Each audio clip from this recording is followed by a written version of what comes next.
We were passing the mashed potatoes when my sister smiled like a TV anchor and said, "You'll take the kids while we're away."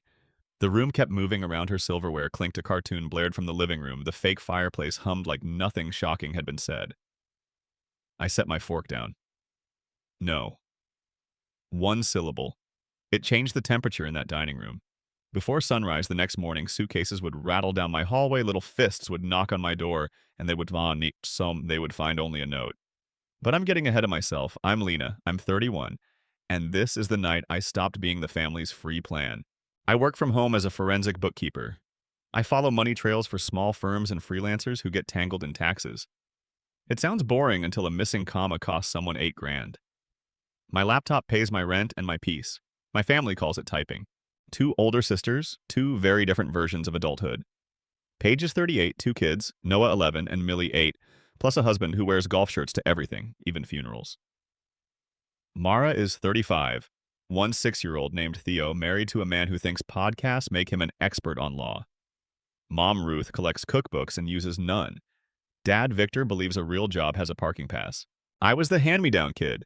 Shoes that squeaked, jackets with other people's initials stitched inside. When I turned 16 and got a cashier job, Mom asked for half my paycheck to help the family. Most of it went to Paige's wedding flowers. I smiled in those photos while standing in borrowed heels.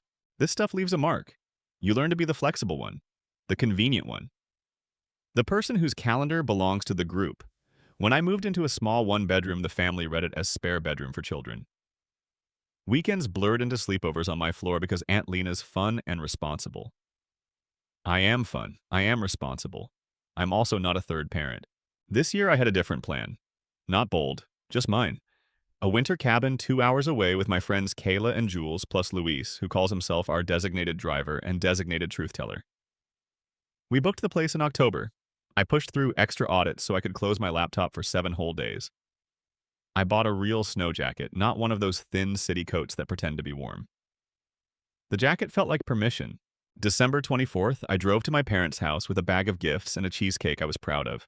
The neighborhood did the most reindeer on roofs, synchronized light shows, an inflatable snowman taller than the house.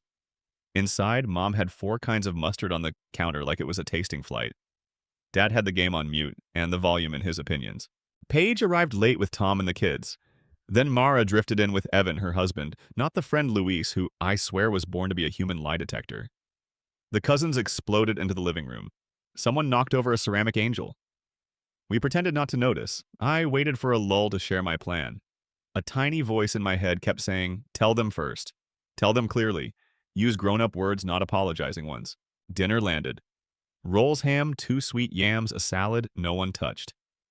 The conversation did its usual laps, PTA drama, a parent-teacher conference that felt like War Tom's new driver who can't take a joke. I tried twice to get a word in.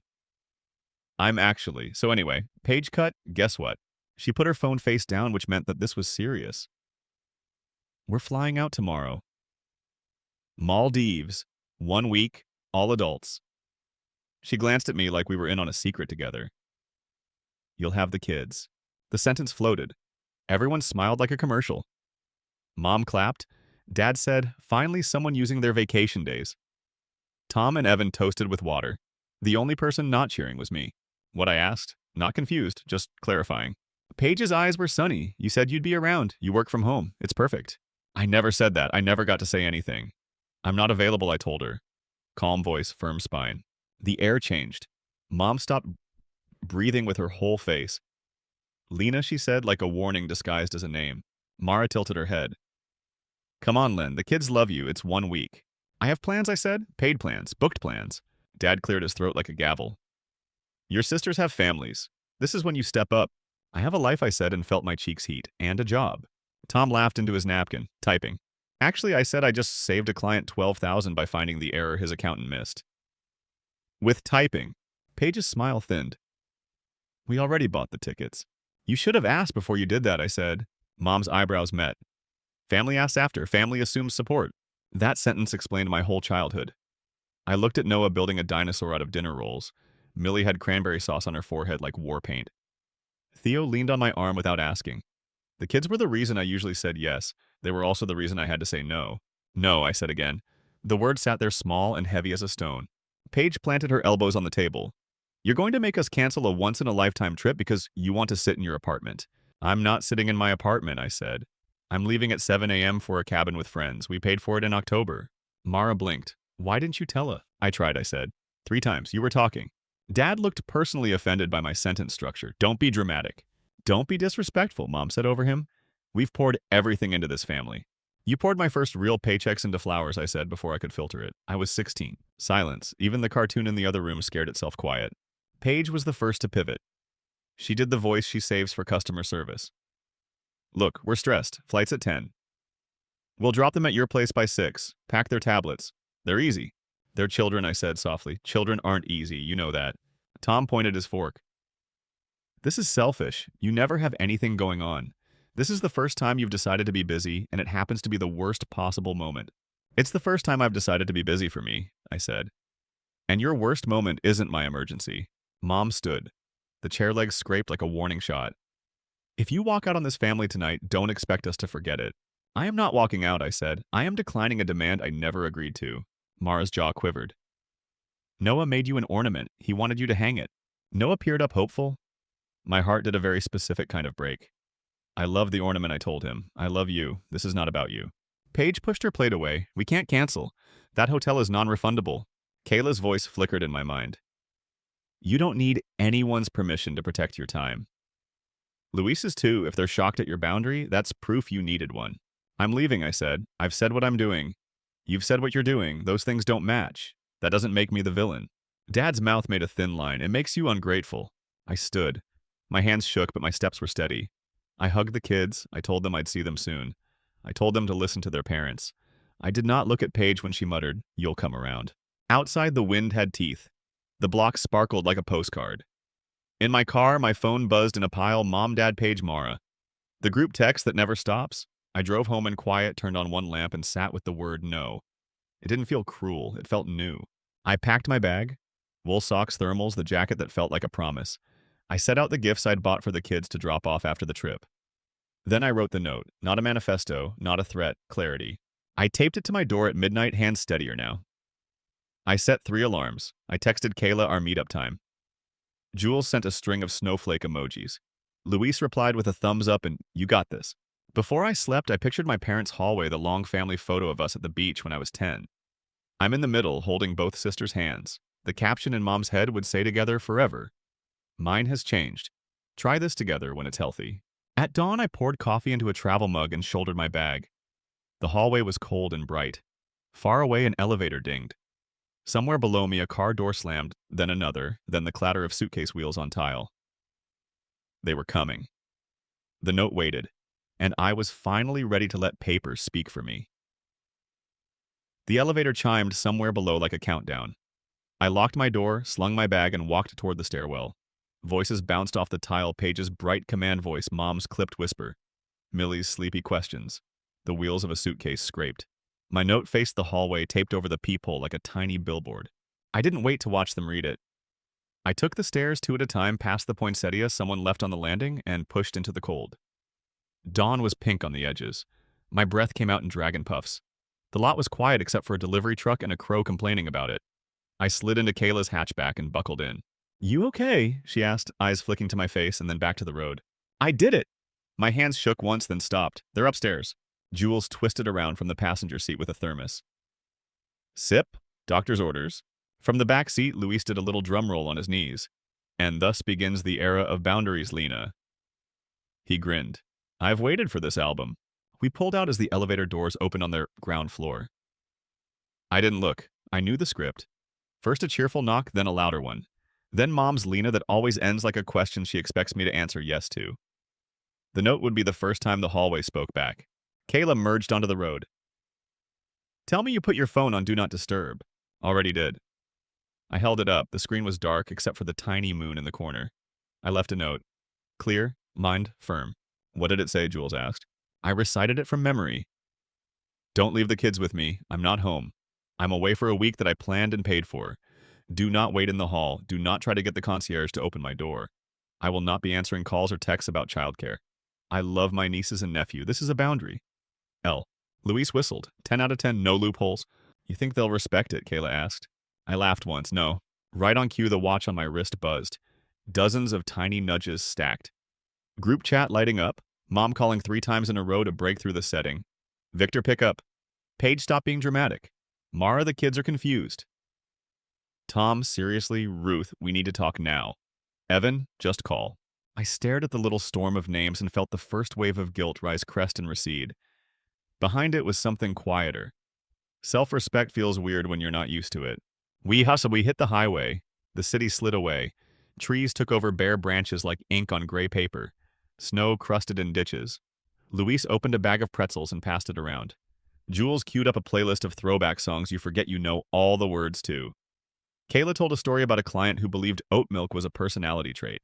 The buzzing on my wrist slowed, then came back harder. A picture popped up from a neighbor, Mrs. Patel. She'd given me her number when I moved in case of weirdness. The photo was my door, my note, and Paige's suitcase leaning against the wall like a threat. The caption, "They're here," they read it. Your mom tried the handle. I told them building policy, you owe me cookies. I typed back, I owe you a bakery, thank you. Mrs. Patel sent another photo a minute later. Noah sat on a suitcase, chin tucked into his coat, trying to look brave. Millie had her flannel blanket pulled over her head. Theo pressed his face to my door like it might open if he loved it hard enough. I stared at the image until my eyes stung. Then I closed the thread. They brought them anyway, I said. Luis didn't look surprised. They brought them because that's the play. If you don't fold for anger, they try sadness. Kayla squeezed my knee. We're not monsters. We love those kids, but this isn't on you. I know, I said. Saying it didn't make my heart hurt less. It still feels like I'm the one making them cry. That's because you learned to carry the whole room, Jules said soft. Put it down. The highway turned into a 2-lane road that wound through pines. Snow started to drift down, lazy and slow, then faster. The cabin sat at the end of a dirt drive, all dark wood and big windows that made the trees look like a painting. Smoke curled from a stone chimney. Someone had left a stack of split logs on the porch and a basket with chocolate and tea. Inside it smelled like cedar and cinnamon. Kayla claimed the tiny room with the skylight. Jules picked the one with the wall of books. I took the room with a desk. Luis set up camp on the pull-out couch like a man who has trained for this his whole life. We hung our coats. We opened the creaky windows for a second and breathed cold air into warm rooms. House rules, Luis announced, waving a wooden spoon like a judge. 1, no talking about work after 8 p.m. 2, no martyr speeches. 3, Lena's phone stays face down unless she wants to pick it up. Deal, I said. I broke rule 3 before lunch. The screen blinked with a voicemail from Dad. I put it on speaker because I was tired of secrets. His voice filled the tiny kitchen. Lena, this is your father. You are making a scene. Your mother's blood pressure is up. Your sisters are in tears. There are children in the hallway. Be reasonable. We have poured time and money into this family. We do not deserve this treatment. I hit play on the next one, Paige. Everything is paid for. We cannot cancel. You will cost us thousands. I hope you can live with that. Maratheo asked if you're mad at him. Do you want to be the reason he thinks people leave? Mom, you will regret this, young lady. Young lady? I closed my eyes. When I opened them, Kayla was leaning against the counter, shaking her head. Weaponized guilt, she said. Classic. Luis said nothing. He just slid a mug of tea toward me. Jules wrote something on a sticky note and stuck it to the cabinet.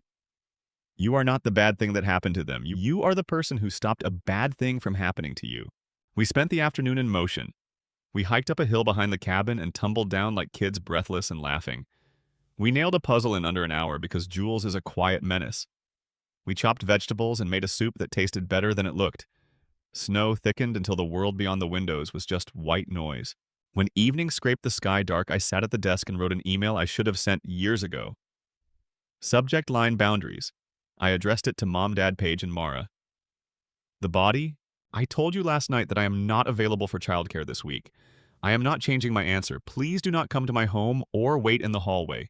Please do not text or call me about the kids. This is not a negotiation. If you continue to push past this boundary, I will block your numbers for a while when I return. I love Noah, Millie, and Theo. I can love them without being their default caregiver. I am an adult. I make plans. My work is real. My time has value. I am not punishing anyone. I am protecting my health. Find another solution. There are many grandparents can keep their own grandchildren. Parents can trade off trips. Friends can help. Money can hire sitters. I wish you the best in sorting it out. Lena. I read it aloud. The words sounded like they belonged to me. Kayla nodded. Clear, non-accusatory facts. Add one sentence, Luis said. About future expectations. Otherwise, they'll treat this like a one-time tantrum. He was right. I typed, "Going forward, do not make plans that rely on my time without my explicit yes. I will say no when I need to, and I will not explain or apologize." I hit send, the act small as a click, the impact much bigger. We played cards. Kayla beat us all and bowed like a stage magician. Later, when the cabin went quiet, I lay awake listening to logs settle in the stove. My mind wandered to a gray memory I always try to skip the afternoon at 16 when Mom met me outside the grocery store and asked for my cash in the parking lot. I had wanted to say no back then, too. I hadn't. You learn the wrong lessons early, keep the peace, swallow the word. Tonight I learned a new one. The word stays, and the peace that follows belongs to you. My wrist buzzed again. A text from an unknown number. I almost ignored it. The first line caught me. "This is Tasha from the front desk." Tasha was new, polite, but firm, the kind of person who can say policy in a way that ends conversations. She'd given me her number the day she started for package emergencies. The message continued. "Your family is in the lobby again. They want me to let them upstairs." I told them no. "Do you want me to call building security?" I typed, "Yes, please. Do not let anyone up without my permission. Thank you for enforcing the rules." She replied with a thumbs up. Then, for what it's worth, your note was brave. I set the phone face down and stared at the ceiling. Snow whispered against the skylight. Somewhere a fox yipped. My chest loosened. In the morning, we skied the beginner slope on purpose. Easy wins felt good. Luis ate it on the last turn and bowed to his tiny audience of 6-year-olds like he'd planned the fall. We drank hot chocolate that tasted like melted candy bars. I didn't check my phone until lunch. I had 71 unread messages. Mom had written a paragraph about betrayal. Dad sent a link to an article about how remote workers lose touch with reality. Paige tried logic like a math problem. Mara sent a photo of Theo's crayon drawing stick figures labeled Mommy Daddy, Noah Millie Theo, and Aunt Elle. He had given me a bright blue smile. My throat tightened and then cleared. I texted Mara one sentence, "Please don't show the kids our conflict. It isn't theirs." She replied, "It too late. They live in this family." I stared at those words for a long time. She meant them as a dagger. It landed like a mirror. They live in this family. And what family do I live in when I say yes to everything but myself? Kayla slid my soup bowl closer. "Eat," she said. "Power up for the afternoon." "Do you think they'll cancel?" I asked. "The trip." "Maybe," Jules said. "Maybe not. Either way, the outcome is theirs." Luis leaned back in his chair. "You know what's wild? They didn't even ask for a compromise. No. Could we do 3 days and then a sitter? No. Can we pay you?" It was entitlement dressed as love. He wasn't wrong. That was the piece that always snagged me. The way their need arrived as a fact, not a request. The way I got cast as cold if I didn't smile while being used. That night, the cabin glowed. We cooked, we ate, we did nothing on purpose. I went out onto the porch alone. Snow fell in slow, thoughtful flakes. The forest made quiet noises. I thought about Noah's rolled dinosaur and Millie's cranberry war paint and Theo's hand on my sleeve. I cried a little, the kind of crying that doesn't ask to be witnessed. The door creaked. Luis stepped out, held out a blanket. "I'm not here," he said, and walked back in. I wrapped up and watched my breath ghost away. No big revelation, just a small, steady knowing love does not require this of me. Love does not demand I erase myself to prove I feel it. When I went back inside, my phone was buzzing on the table again. 3 new voicemails. The first was Mom, thinner voice, now sharp edges dulled by tears. "We're at the airport. We can't go. Are you happy? I hope the snow is worth what you're doing to us." The second was Paige brittle. "We had to eat the cost. You owe us."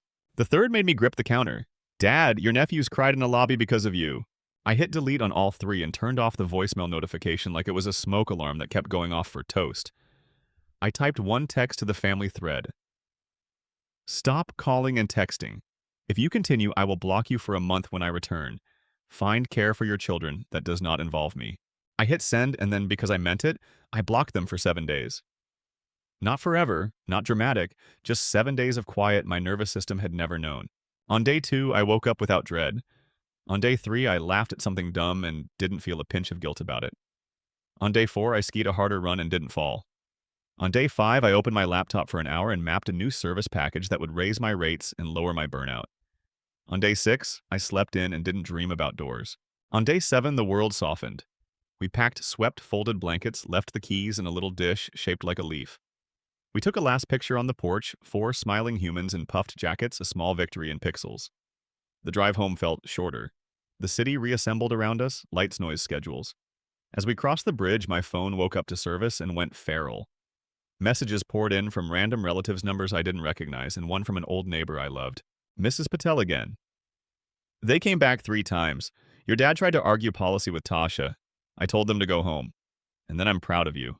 Me too, I typed, surprised to find I meant it. When Kayla dropped me off, I stood on the sidewalk and looked up at my building. The lobby windows reflected the evening like mirrors. Inside, Tasha gave me a little salute. Upstairs, the hallway was quiet. No notes, no luggage, no voices. My door stood where I left it, steady and sure. I unlocked it and stepped into a room that smelled like cedar from the cabin, and a little like the plant I keep forgetting to water. I set my bag down and exhaled. The week had not fixed my family, it had fixed something in me. I didn't know what would come next, apologies, attacks, silence. But I knew my answer to the old arrangement would be the same as the word on my tongue at dinner. I opened my laptop and wrote down everything I remembered about the hallway, the messages, the way the guilt tried to wear my voice. I saved the document as lines. Then I made tea and sat by the window while the city blinked and breathed. On the sill, a tiny ceramic fox Millie gave me last year watched the street with me. I touched its ear and whispered, "I love you, kid." It felt like a prayer to the right God. A soft knock came at 9. Not the family knock. 2 knocks, a pause, 2 knocks, a neighbor's rhythm. I looked through the peephole and saw Mrs. Patel with a Tupperware and Tasha beside her still in her work polo. They were smiling like conspirators. I opened the door. "Come in," I said, "please." "We brought samosas," Mrs. Patel said, "and gossip." Tasha grinned. "You're going to want to hear this." I stepped aside and let them in a small welcoming committee for my new life. I didn't know it yet, but what they had to tell me would change how I saw the last 30 years and how I planned the next 30. Mrs. Patel set the Tupperware on my table. Tasha leaned against the counter, still in her building polo, cheeks pink from the cold. "We brought snacks," Mrs. Patel said, "and context." Tasha slid a printout toward me. Incident log. Times names what was said. The lobby mic's record for safety. I pulled the clip for management. She met my eyes. "I want you to know you're not crazy." The log was blunt. 6:12 a.m. Paige arrives with 2 children luggage. Attempts to persuade staff to override access. Denied. 6:16 a.m. Mother Ruth tries the elevator with a resident who is not in her party. Stopped. 6:19 a.m. Victor father says leave the kids. She'll open when they cry. I stared at that last line until the letter stopped swimming. Tasha tapped her phone. "There's also this." She hit play. The lobby audio was clear, my father's voice low and sure. "She owes us. We raised her. This is her job." Mrs. Patel added, "I told them no one gets abandoned in our halls. And I told the kids Aunt Lena loves them." That part isn't in the transcript. My throat tightened. "Thank you." "There's more," Tasha said. "Someone at the airport filmed a scene at your family's gate. It's on the neighborhood app. Do you want to see it?" I nodded. The video shook like all airport videos do. Paige argued with the agent about non-refundable tickets. Mom wiped her eyes. Dad said to no one and everyone. Our unmarried daughter was supposed to watch them. People like her have time. People like her. The comments under the clip weren't kind. Words like entitled and manipulative popped out. A stranger wrote, "Stop shaming the one who set a boundary." I set the phone down. The room hummed with the stove and our breathing. "This helps," I said. Not because I want them dragged online, because I needed to hear what they say when I'm not in the room. Mrs. Patel touched my hand. "Now you know." After they left, I opened a blank document and wrote a page called Terms. I wasn't writing to be clever. I was writing to be clear. Family terms if we ever try again? Ask before making plans that involve my time. Wait for my answer. No using children as leverage. No crying at my door. No guilt scripts. If I say no, accept it. If I choose to help with childcare in the future, it will be scheduled short and sometimes paid. It is never assumed. Apologies must be specific. "I'm sorry we made you feel" is not an apology. I printed it and slid it into a folder. I didn't know if I'd hand it over. I did know I wouldn't keep living by unspoken rules I never agreed to. That night, I slept all the way through for the first time in months. 2 days later, a heavy knock shook my door. Not the friendly rhythm. The family one. I didn't open right away. I called the front desk to confirm they had not been buzzed in by staff. They hadn't. A neighbor had held the door the way people do. I opened to the chain and looked out. My parents, Paige and Mara, stood there, tired, angry, defensive. No kids. That was new. Paige lifted a folded paper. "We saw the video," she said fast. "It's cruel. People don't know us." "They know what you said," I replied. Dad's jaw flexed, out of context. I unchained the door and stepped into the hall, closing it behind me. "Then give me context," I said. "Because from here, it sounds like you believed I belonged to you." No one spoke. "I'm willing to talk," I said. "But we'll do it my way. Calm, short, and with terms." I held up the folder. They looked at one another like I had brought a contract to a picnic. In a way, I had. 5 minutes, I said. Then I'm done for today. They nodded because they could see I meant it. I read the terms. My voice didn't shake. Mom tried to interrupt on number 2. I held up a finger and kept reading. When I finished, the hallway was quiet enough to hear the elevator cables hum. Mara spoke first. We messed up, she said. I'm sorry. I thought you'd forgive us the way you always do. That's honest, I said. Paige swallowed. I booked the trip before asking you because every other sitter said no. I assumed you'd say yes. That was wrong. She looked down. I'm sorry. Mom stared at the carpet. We raised you, she started, then caught herself. I'm sorry we acted like your life was flexible for us. Dad took longer. At last he said, that airport thing? I sounded like a fool. He exhaled. I'm sorry. The apologies weren't perfect. They were better than nothing. I kept my response simple. Thank you. I need time. For now, no surprise visits, no childcare requests. When I'm ready to see the kids, I'll suggest a short visit at a park or a cafe.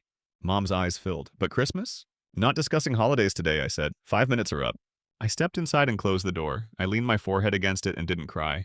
10 minutes later, I emailed them the terms with the subject line for when we try again. I made tea, opened my window, and let winter air sweep through the room. I felt lighter. Not from victory, from clarity. I didn't rush the next step. I gave it a month. I saw my therapist. I worked. I walked a lot. I wrote the names of every time I'd said yes when I wanted to say no.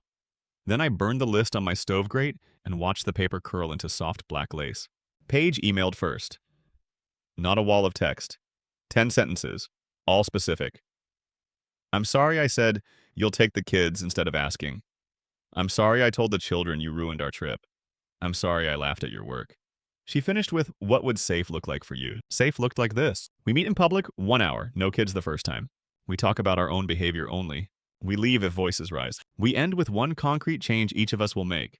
We met at a coffee shop with quiet music and sturdy mugs. Paige arrived early and didn't hug me without checking. A small miracle. I set up a shared calendar for me and Mara, she said. Every event that needs childcare now shows backups and paid options. You aren't on it.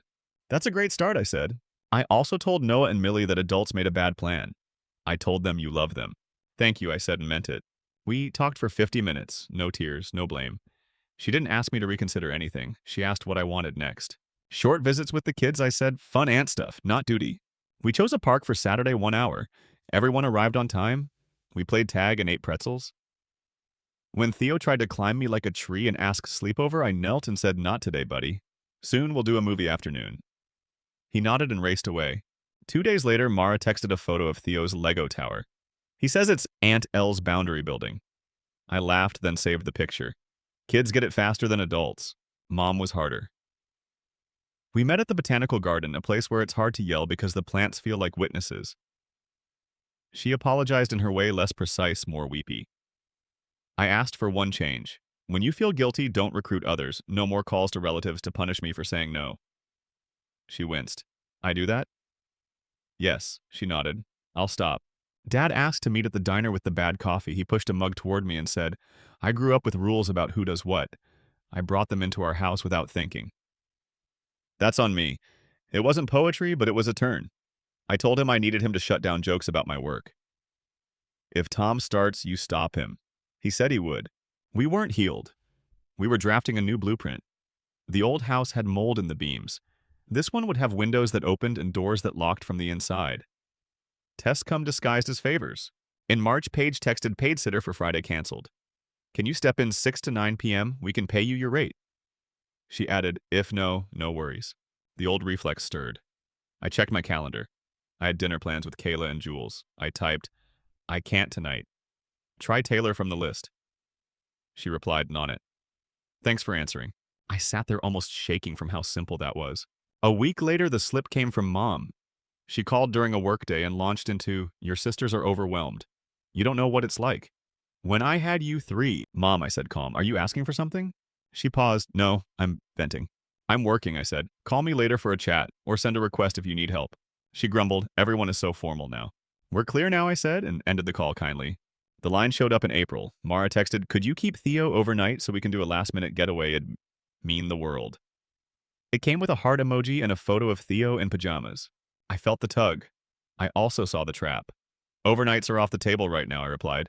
I'm happy to do a Saturday park hour next week. She tried once, please. We're exhausted.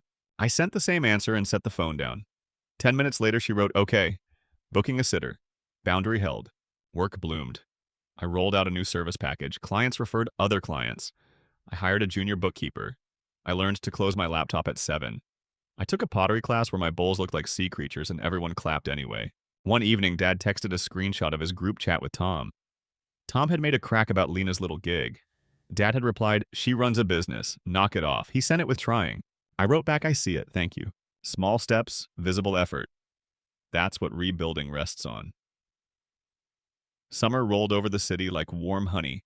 We met at a picnic table by the river for Noah's birthday.